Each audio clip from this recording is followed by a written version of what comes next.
All right, so I want to take you live to the Lebanese capital, Beirut, where there has been another attack on the Tyre district in the southern part of the country.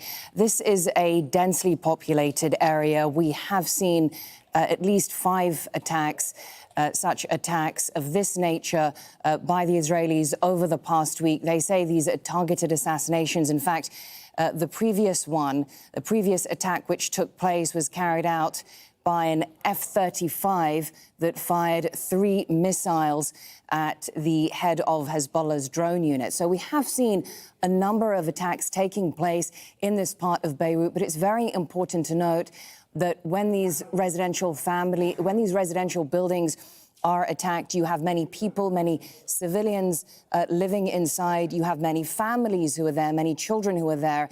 And some of the latest figures suggest that at least 50 children have been killed over the past week as we see this sort of cross-border violence on the Israel-Lebanon border over the past 11 months, a war of attrition taking place between Hezbollah and the Israelis. Now a significant escalation as we see Israeli bombing raids taking place in Lebanon.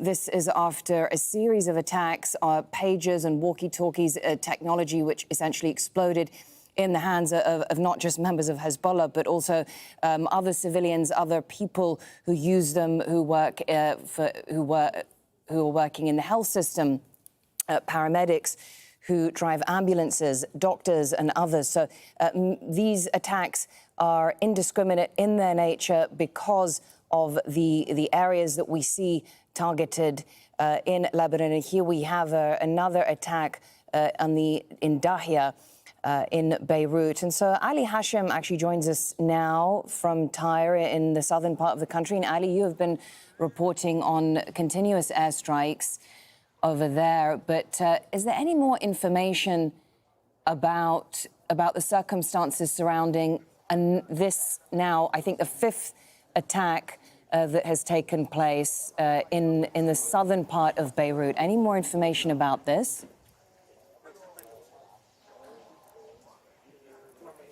Well, there are a lot of speculations right now, of course, given the fact there's a context, there's a pattern that have been taking place for the past months and, of course, weeks. Such strikes are always targeting someone. But this time, people who at least are reporting what's happening on the ground, eyewitnesses are saying that there were between 9 and 10 explosions, consecutive explosions. This might mean that there were around 10 Israeli rockets or missiles launched from an probably F-35 warplane towards the target that they were hitting. But it's a huge explosion as we are seeing. I'm just receiving videos from there because I'm in the south, receiving videos, watching these videos. It seems to me from the pictures that the geographical location of this strike is Har Tahrik. It's almost between the airport road and Har Tahrik, and it's of course an area that's in the middle of the southern suburb of Beirut.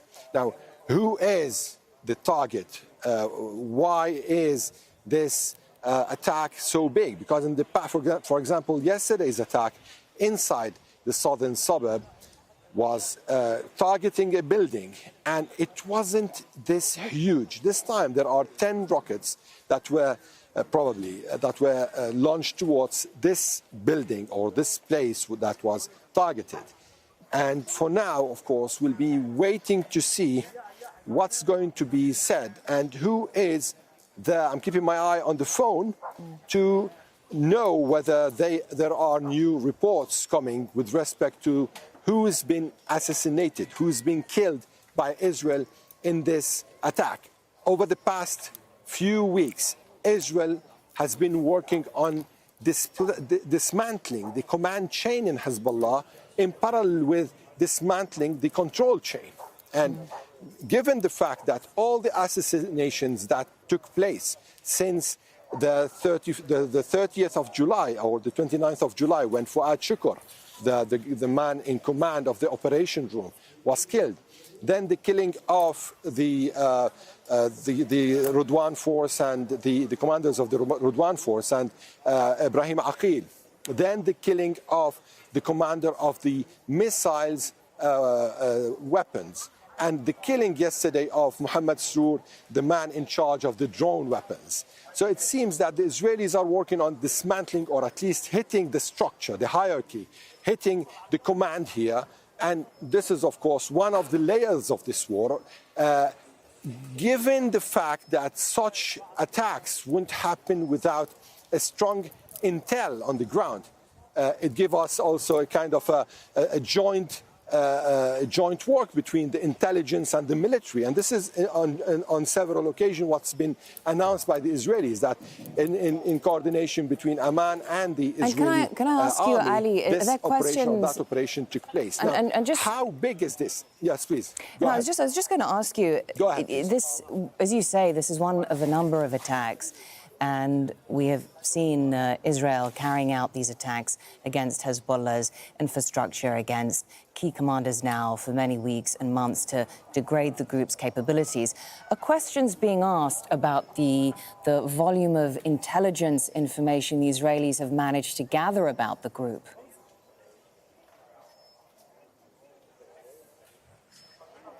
Well, the fact is that the Israelis are clearly having an upper hand in the intelligence war, because we can see this given the fact they have a lot of information, they have a lot of data, they have a lot, and this data was clearly inspected by the assassinations they conducted over the past months. It's not now they started assassinating people, because in the past they weren't hitting this deep in Beirut to assassinate. However, they were hitting cars, they were hitting people, Hezbollah commanders or Hezbollah operatives who were moving around in the south or in certain buildings in the south, such as when they targeted the commander of the Nasser unit, Abu Talib, or when they targeted the commander of the other unit, Muhammad Na'mi, or when they were able also to hit some of the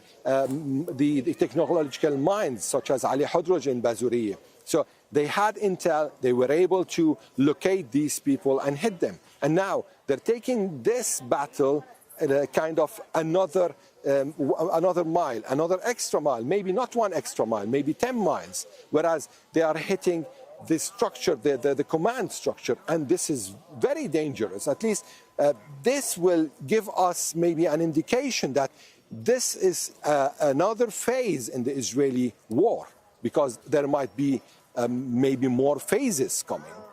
By dismantling the command structure, then they think, probably the Israelis might think, that Hezbollah's command structure, control structure, aren't anymore with efficiency. They lack efficiency to face the coming phase, which could be ground incursion, which could be more aerial attacks towards several other areas. We've been seeing over the past days Israeli airstrikes that covered the Lebanese map, from Jubail in the north to the Beqa area in the northeast to, of course, the Beirut southern suburb assassination of the commanders, to the south, to Nabatiyeh, to the southeast. So the Israelis actually are covering the map. Still, it's really surprising that Hezbollah's retaliation is still within certain limits. And this is kind of putting Ali, a lot of we're just getting question some marks more, about just getting what a couple. Hezbollah is looking for. Indeed, and we're just getting a few more updates here from news agencies. And this is a Reuters news agency. The Israeli military actually saying that it targeted Hezbollah Central Command in Beirut's southern suburbs. So they say they've targeted Hezbollah Central Command in Dahia. And so there is, tell us about how Hezbollah has sort of organized itself. Dahia, a suburb of Beirut that has great significance, great sort of historical resonance. How does the group sort of organize itself within this suburb, where it has to be said There are hundreds of families, children, civilians that are present in this, what is actually a very colourful, vibrant urban area, right? So tell us more about the sort of Hezbollah presence and how it's sort of woven into the sort of fabric of Dahya.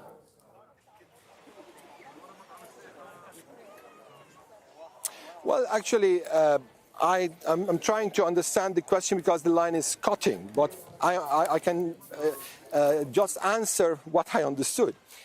You're asking about the area, about Dahya, about the people there, how they're reacting to such assassination, such targeting. Of course, over the past, in 2006, Dahya was almost destroyed by Israel. And later on, it was rebuilt. Many people came back to this area.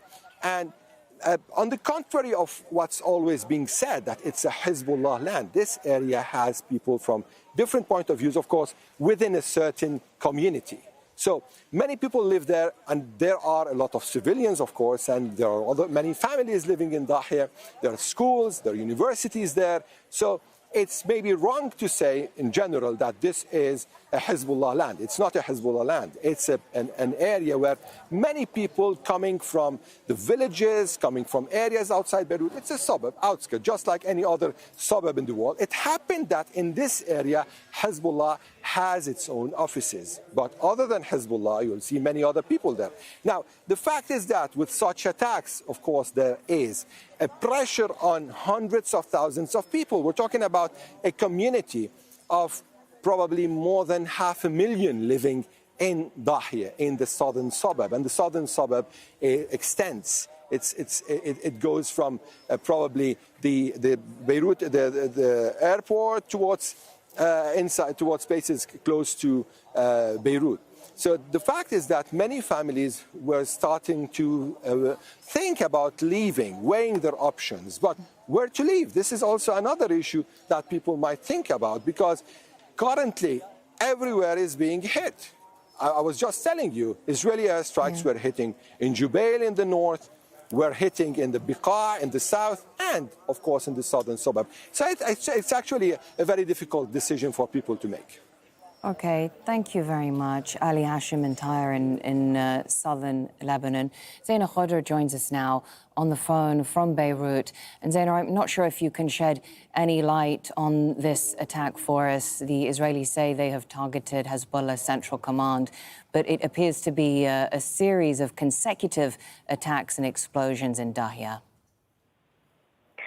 Well, yes, this was not the precision strikes, if you like, that we got used to over recent days and weeks. This was different, unprecedented, multiple loud explosions, successive explosions, really the loudest explosions that we have heard in the capital. We heard it across the city.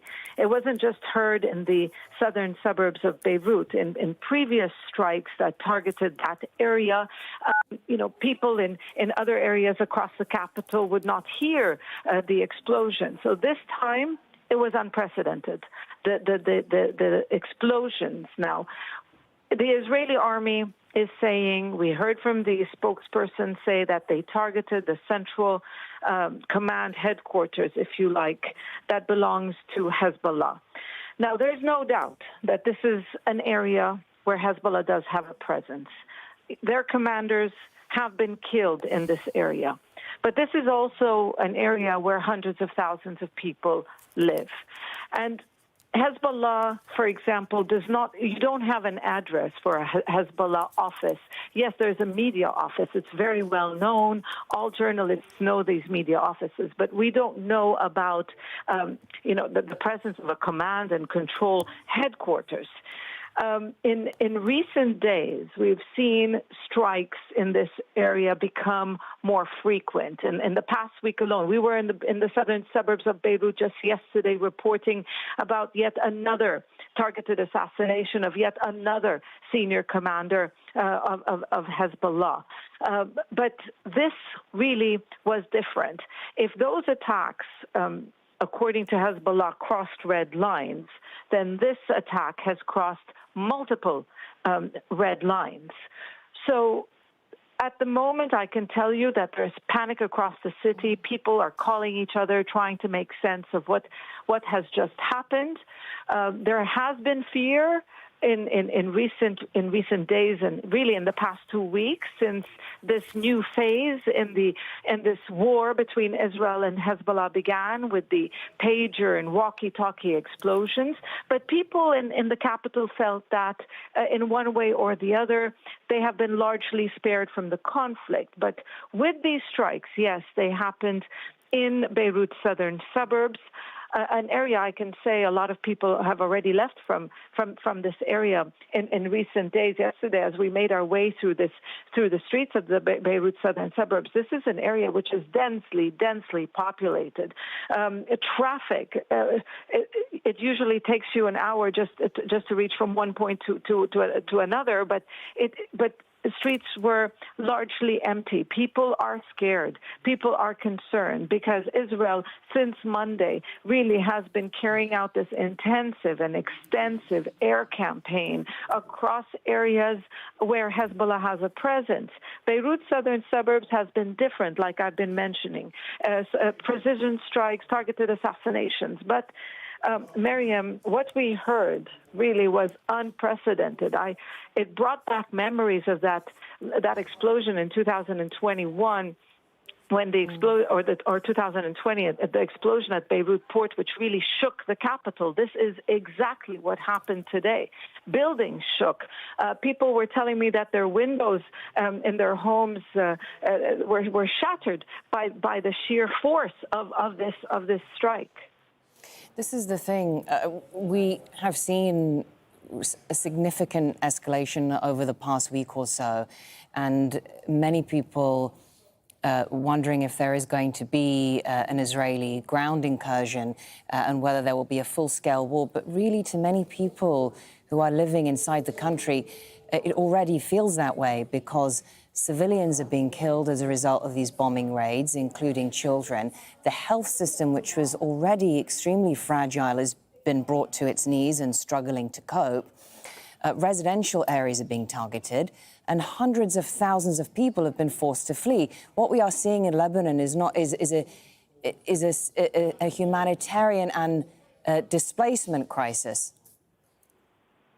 Well, yes, that is true.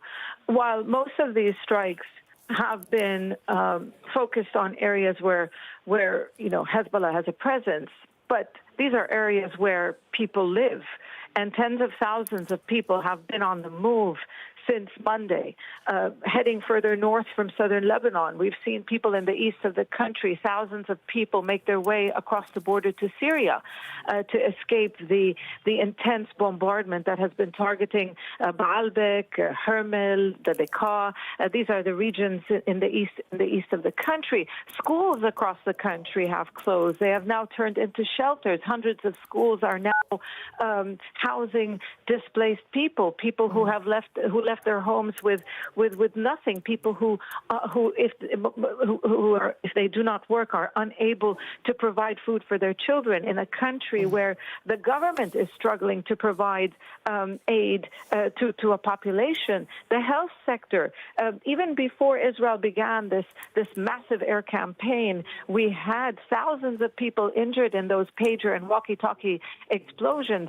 They belong to Hezbollah members, but the explosions were happening in public places where other people were wounded. So there were thousands of people who were wounded, and hospitals were under a lot of strain. So and the civilian death toll is only rising. Every single day this past week, we've had at least or nearly 100 deaths a day. So that is a high number. To say that this is just a conflict or a confrontation, this is no doubt a war. And actually, Zeina, we do have a bit of reaction from the Israelis now. The head of the Israeli army's communications unit, Daniel Hagari, has released this statement. Moments ago, the Israel Defense Forces carried out a precise strike on the central headquarters of the Hezbollah terror organization that served as the epicenter of Hezbollah's terror. Hezbollah's central headquarters was intentionally built under residential buildings in the heart of the Dahiya in Beirut, as part of Hezbollah's strategy of using Lebanese people as human shields. On October 8th, Hezbollah started attacking Israel. After almost a year of Hezbollah firing rockets, missiles, and suicide drones at Israeli civilians, after almost a year of Israel warning the world and telling them that Hezbollah must be stopped, Israel is doing what every sovereign state in the world would do if they had a terror organization that seeks their destruction on their border, taking the necessary action to protect our people so that Israeli families can leave their homes safely and securely.